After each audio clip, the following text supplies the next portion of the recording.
Animal adoptions rise after surrenders from non-pet-friendly rentals. After reaching maximum capacity at its regional South Australian shelter 3 months ago, the South East Animal Welfare League is now experiencing high adoption rates. Key points: a regional SA shelter says many of its animals have now been adopted. It says the situation has turned around since being at capacity 3 months ago. RSPCA SA says there remains a high volume of animals in care. Rising cost of living pressures have led to some people surrendering new pets after record animal adoption rates across the country during the COVID pandemic. Southeast Animal Welfare League coordinator Katrina Twilley said the organization's shelter near Mount Gambier had been unable to accept any more dog surrenders a few months ago. We did get to capacity at one stage and had to shut down, just so that we could give the best care for the animals, she said. We didn't shut down completely, we did adoption and pound releases by appointment. She said it stopped the shelter from being overrun. To stay up to date with latest top stories, make sure to subscribe to this YouTube channel by clicking the button above this video. It worked out really well because those adoptions went through quickly over a couple of months,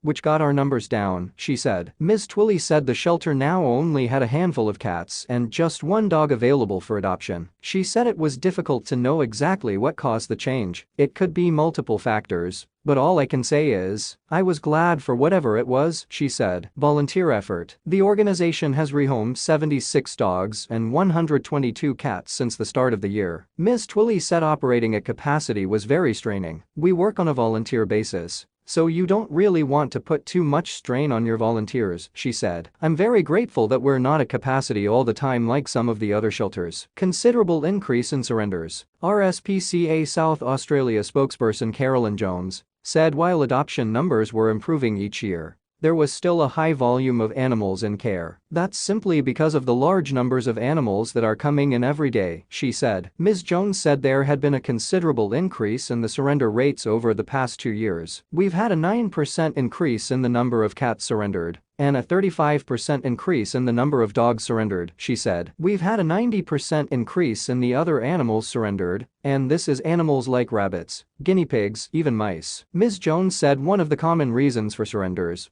was that people weren't able to secure accommodation in the rental market that allowed pets. This is something that we have been campaigning on for some years now to increase the stock of affordable housing in the rental market for people and their animals, she said. RSPCA figures show there were 242 animals in care on September 30, 2018. On the same date last year, that number was 423. It had again risen last month to 786. Adoption opportunities for all. Greyhounds as pets. South Australia said it received an overwhelming response from Mount Gambier residents at its first regional adoption and foster day last week. Chief Executive Bedell Francis said 4 of the 10 greyhounds available on the day were adopted. We were so happy with the response and the overwhelming sense of community, she said. We had so many people streaming throughout the day. We couldn't be more grateful for the fantastic local trainers and all of their efforts and hard work.